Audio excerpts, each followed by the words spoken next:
Yes, if they signed up for the meeting, they're joining as attendees.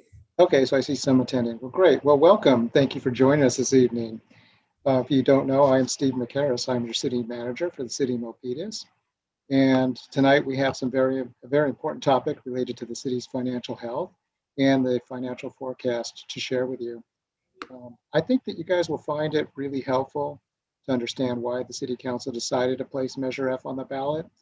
I'd have to say that I'm pleased to start this public engagement early, as it gives us a little breathing room here to start early and to really think about our budget and the related city services we provide. I really hope you all feel this information is useful. And at this time, I'd really like to turn it over, I think, to Ashwini Kantak, our Assistant City Manager. Okay, thank you, Steve. Good evening, everyone, and thank you for your time this evening.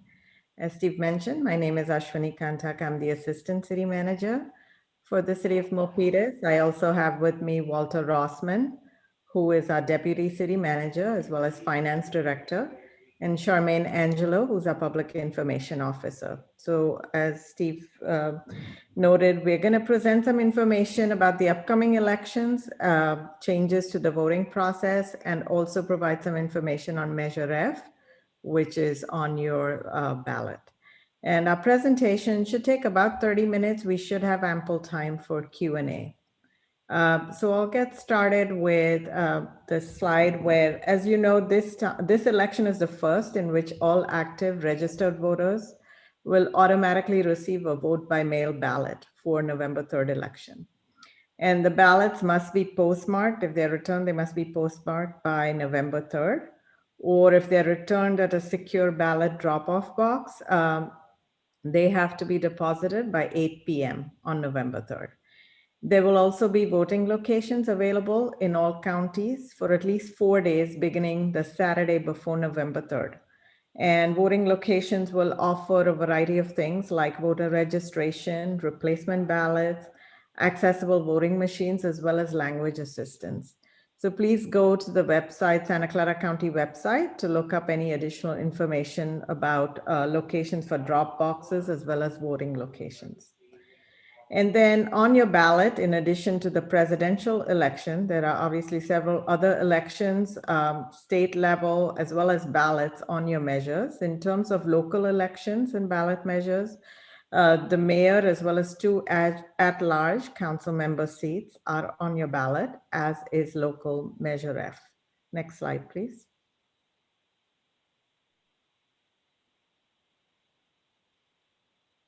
Can we move to, okay. So what is Measure F? So on August 4th of this year, Milpitas City Council unanimously placed Measure F on the November 3rd ballot.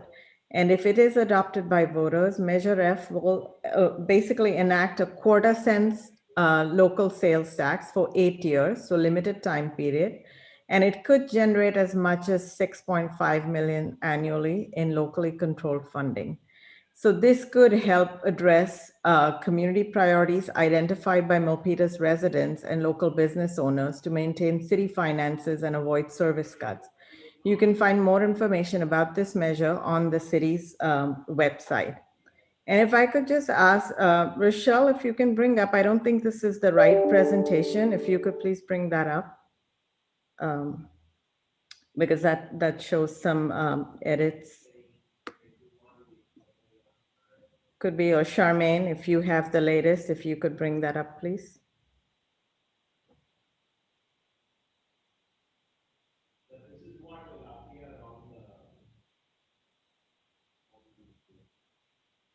Apologies for that. We'll just bring the right version up here.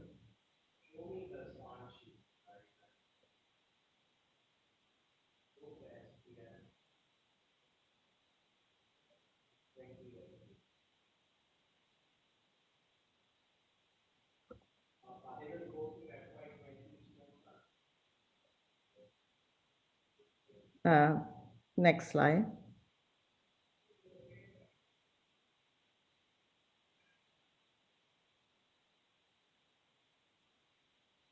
Okay, and if we could go to the next slide. So this slide basically shows you the Measure F question as it appears on your ballot with a yes or no response. And it covers what I just covered in terms of what the measure is, what it will generate, and the fact that it is locally controlled, will have some accountability measures in place, and I'll talk about that in more detail later on in the presentation.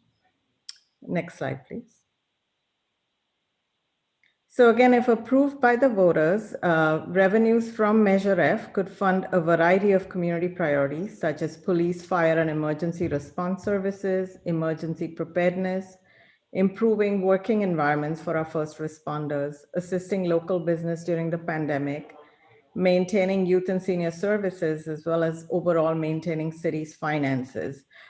This is a general sales tax measure, so it is general purpose. So it could be used for a variety of things, and it would really depend on the priorities and that are defined by the community and council for every budget year. For the 8 years that this measure would be active. Next slide, please. So for example, on the public safety services side, Measure F revenue could be used to maintain 9/11 emergency response services for police, fire, and paramedics, as I mentioned. Also could be used to maintain neighborhood patrols, to hire and retain quality public safety officers, because that's really key to providing high quality public safety services. And then also to upgrade equipment and tools used to respond to public safety emergencies. Next slide, please. Again, as I mentioned, could be used for a variety of things, including services for our youth and seniors. So it could maintain programs for our children and youth, such as the after-school programs that we have currently, as well as day camps and sport and recreation activities. Provide youth with places to learn and play after shelter-in-place orders are relaxed. Obviously, we are constrained in terms of in-person activities right now. Also retain programs which serve our seniors, which like the senior nutrition program, which has actually been in place even through this pandemic and has seen a rise in participation, and it's been in place from day one. Also providing supportive health and transportation services to seniors, which are always in need. Next slide, please.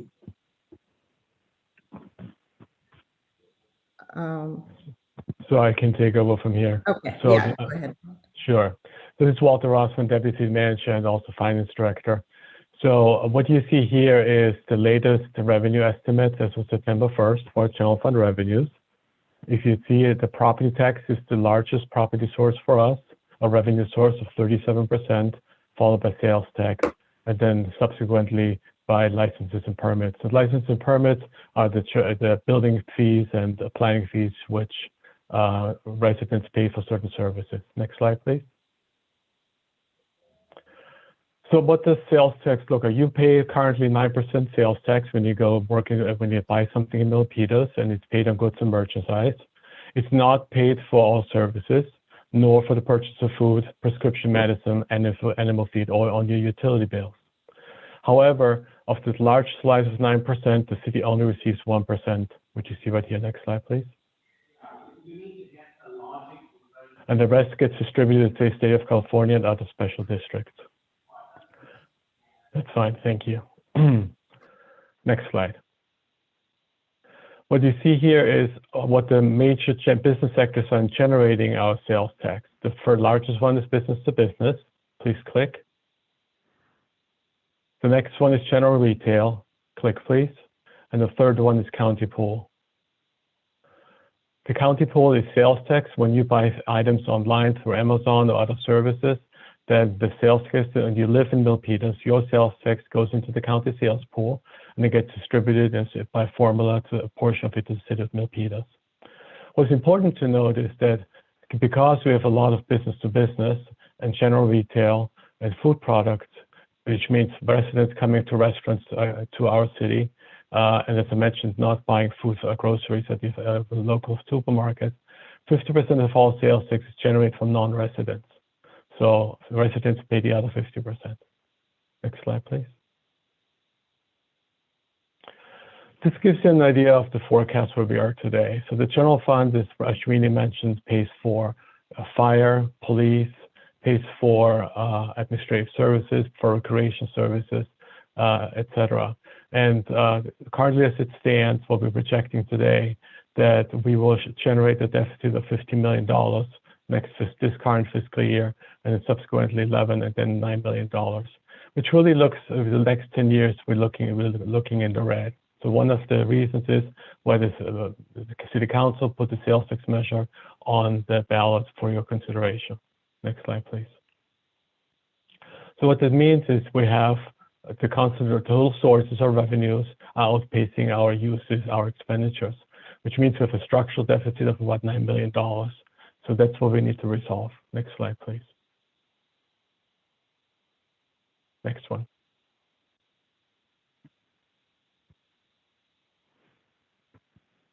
So what Measure S does is a cost and accountability measure.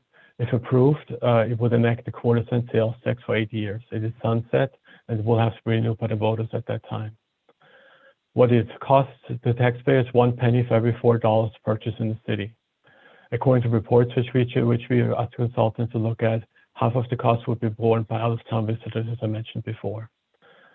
If you look at the household of the city, which is about 22,000, the burden on the household will be about $140 of additional sales tax per year, or $12 per month. And as I mentioned before, it does not apply to prescription medication or groceries. We have the council approved on October 6th an oversight committee, which would be responsible for ensuring that the funds or the expenditures budgeted, the services budget for Measure F funding will be reviewed by an oversight committee. And in turn, the expenditures which the city made would also be looked at by the oversight committee. There will be annual financial audits, which have to report to the oversight committee and let them know that the expenditures were appropriately expended according to the measure. And obviously needs to be public disclosure of the spending. And by law, all the funds which are generated have to remain local. They have to be spent on local expenditures and services for the residents of Milpitas. Next slide, please. You want to take over, Ashwini, or shall I continue? Yeah, just continue. I mean, this is the closing slide. So. Sounds good. So as we mentioned before, you can use your vote by mail. You can turn in your votes by mail through the ballot which you received at your home. You should have received it by now. It is in a postage paid return envelope, so you can, once you get the ballot in the mail, you can vote and turn it around and give it back to the letter carrier. Or you can drop off your ballot, official ballot drop boxes. There's one at City Hall, or at the vote centers, which there's a website at below here from the county where you can find out what its voting centers are. Or if you didn't get a ballot by mail, you can also get a ballot at the vote center where you can vote during the election week between October 31st and November 3rd. And again, visit the county's website for the locations of those vote centers. So vote in your paper ballot or a new voting machine at the various places across the county, or if you get the mail ballot at home, vote from the convenience of your residence of your apartment. Next slide, please. And that concludes our presentation, and we are open for questions.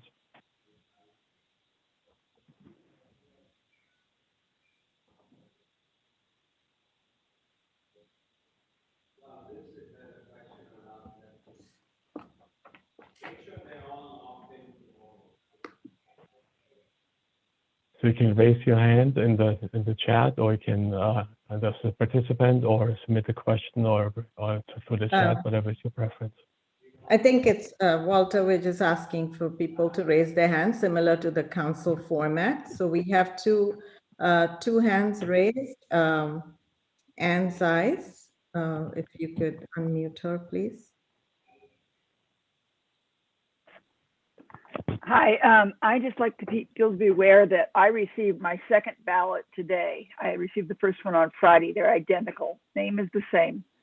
I called up the county registrar and they said they're getting lots and lots of people calling in about this. She reassured me that if I tried to turn in 2 ballots, I would get caught and probably neither ballot would count. So I just want you to know that this is going on. So if people contact you about what to do. Okay, thank you for letting us know that, Anne. Okay. Did you have any other questions on this, or should I move on to the next attendee? Thank you very much, Deputy Manager, and thank you very much, Ashwini, as well. My question is about the one-fourth sales tax funding, with respect to the Measure F.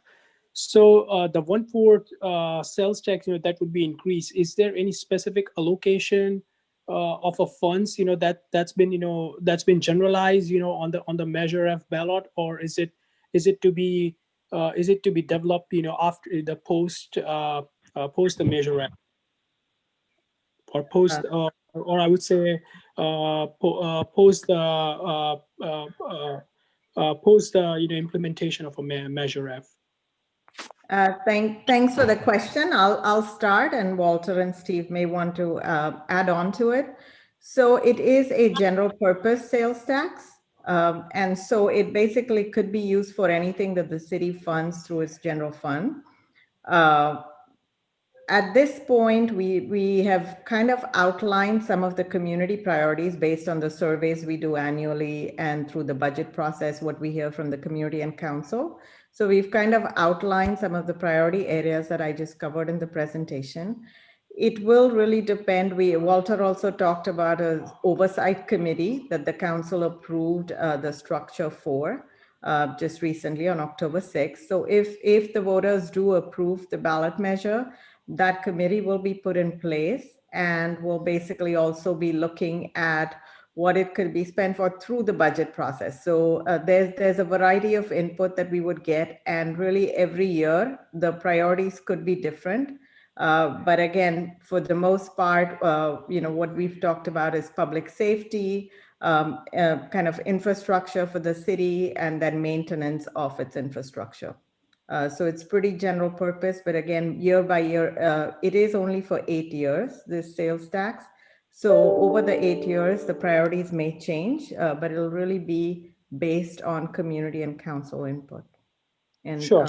Walter and Steve, do you want to add? Mr. Mehta, I would just add that if you've been watching, I know you've been watching, and I think that several of the folks out there in our community have been watching our council meetings and even our budget hearings, and there was quite a bit of emphasis on public safety. So although it does have that general sales tax measure, it is of the highest interest of the council that public safety, is kept in mind through this, and providing those services that we have now and we will continue to have a high quality level of service. And that really is the reason behind it. So you're definitely going to see emphasis on that. You saw it in the slides tonight, and I think you'll see that throughout this next weeks and months coming ahead as we work through our budget. Sure. Thank you very much, sir. Walter, do you have anything to add? Maybe something on the oversight committee. The oversight committee. Sure. So the responsibilities of the oversight committee, as I mentioned before, at the beginning of the budget process and thereafter. And what council approved, that anybody who's interested in joining the oversight committee, once the measure is approved, we'll put out a call for that.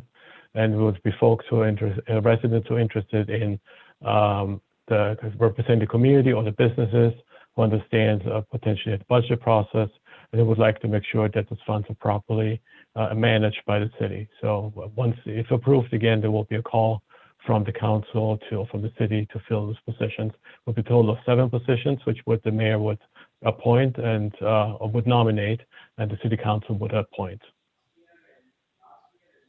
Great, thank you.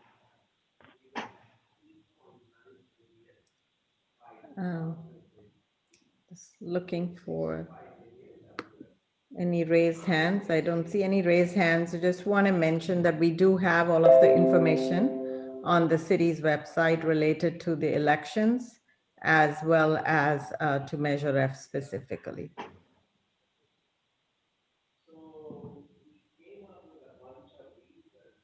And we could, Charmaine, maybe we could also post this presentation on that site as well, on the website, the web page related to elections. Okay. Shwini, do we have other times where we're going to be reaching out? We have reached out to a few of the community groups to see if we could, come to one of their meetings. The time's short, so we want to make sure that, we catch people between, like over the next 2 weeks. If there's anybody attending this meeting and, would be interested in us having us join you at any of your sort of community groups, we'd be happy to do that. We had scheduled, Steve, a meeting for the chamber, but that may have to get rescheduled. Sure. So we have the chamber and possibly other locations to have this similar meeting. So what's important is if those that are watching now have other people, directing them to our website and taking a look at this presentation. It was pretty short, but what's also important is that you have the opportunity to ask us questions, which isn't possible if it's just a taped version of this. So we want to make sure that we're available for anybody that does have questions. I think they can reach us through the website as well. Yes, we have contact information on the website. Right. So if you think of other questions you may have later on through the week or next week, or if you have others that have questions, either through another presentation that we give or our website, we'd be happy to address those questions.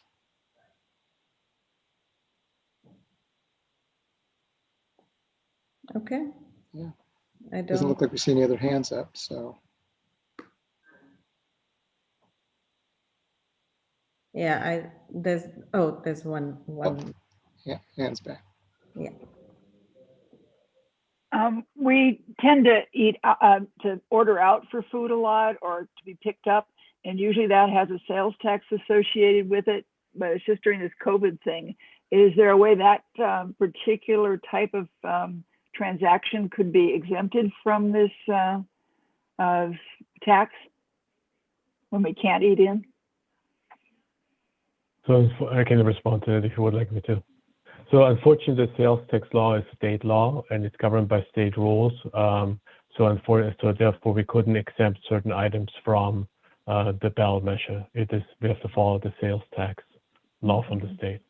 Yeah, it's a really good question because I have seen that come up a few times. Could we focus the tax in certain areas and not on other areas? And as Walter explained, that's governed by state tax law. One thing that did come up, and we did share that in the presentation, is of course groceries. When we talk about food, we were talking about groceries that will we be impacted in that area. And the answer is no, the sales tax doesn't apply to that. I think anybody takes a look. If you're buying a lawn chair at the grocery store, that's going to get taxed. But if you're buying fruits and vegetables, meats, dairy products, staples for making lunch, dinner, breakfast, those are not taxed. Okay. And how will it affect our high priced sales places in Milpitas, such as Piercy's, for car sales? Will people go to some other city to buy cars from now on? Walter, you can take that as far as how the other cities' sales tax are structured adjacent to us. Oh, we can't hear you. We can't hear you, Walter. I had a dog barking in the background, so sorry for that. So the surrounding cities, San Jose, south of us, or north of us, Fremont, their rate is at 9.25%, which is where, if the measure gets passed, we would go to. We're currently at 9%. It would go up a quarter cent, as we mentioned. If we go further north to Union City, they're at 9.75%. And the only surrounding city surrounding us, which is the lowest sales tax rate, at the current 9%, is Santa Clara. Otherwise, many cities surrounding us have the higher rates. So therefore, it will be their competition. If somebody who buys a car in Milpitas versus Fremont doesn't see a difference. If they go for San Jose, there won't be a difference either. If the Santa Clara does have dealerships, which I'm not sure they do, but then there would be potentially less tax to be paid.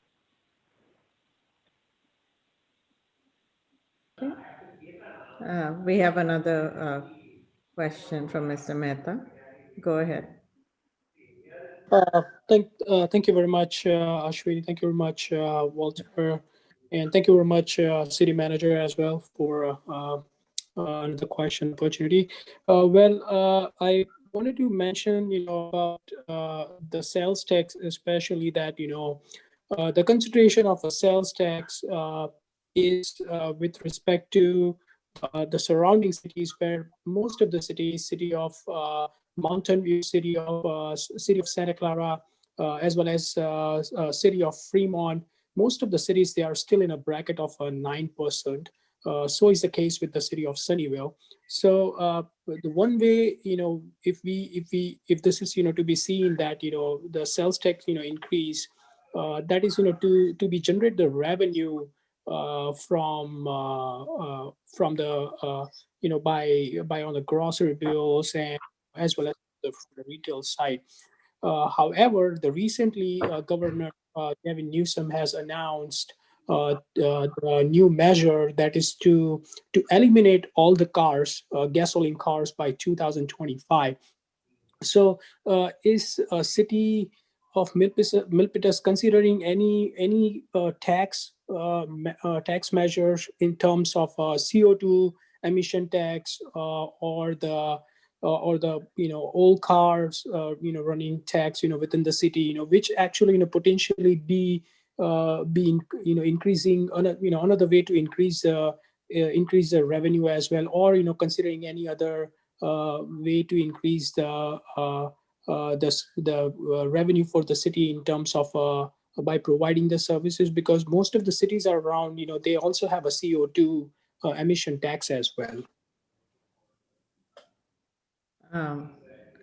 Walter, did you want to initially provide clarification? I thought Fremont is at 9.25%, so just want to make sure we're clear on that. The surrounding cities, Mr. Mehta, are at the same rate that we would be at if the measure passed. Yes, right now they're lower. Yes, city of Fremont is 9.25, but Mountain View and Santa Clara, they are at the 9%. So it would be the city. Yeah. Thank you much for that. Yeah. So in terms of carbon tax, we are not considering that at this time. I'm not sure how much we could do at the local level. We are actually kicking off our climate action plan update, and we may look at some measures through that to sort of incentivize reduction in emissions. But at this point, we're not looking at a tax on that. And Walter, I don't even know if that would be possible to do at the local level. That is correct. There are certain taxes the city can ask the voters to assess themselves, such as utility tax, transient occupancy or hotel tax or sales tax. We cannot, for instance, do property tax. It's not allowed by the Constitution, by state law. And CO2 emissions sounds complicated, to be honest with you, to assess a tax on this. So we would have to figure out whether it's even allowed under state law. And obviously, business tax is another one we can assess. So, so I'm not sure it can be done, but you had some examples you mentioned that some other cities are doing this. We'll be interested in hearing that. Thank you. Thank you very much. I have one more question to as well. Is it possible I can request for one more question? Sure, go ahead. So one more measure that that has brought to the attention is that as per the deputy city manager's financial report, there has been a decline in the decline in terms of revenue from the hotel and the tourism, from the city of Milpitas, which is estimated to be about 11.4 million. So is there any other revenue stream other than sales tax, which is directly related to the generating a revenue from by increasing the sales tax on the retail? Is there any other revenue stream that city is considering through providing the services, for example, any e-waste services or setting up parking or setting up the parking services as a part of a service development within the city of Milpitas?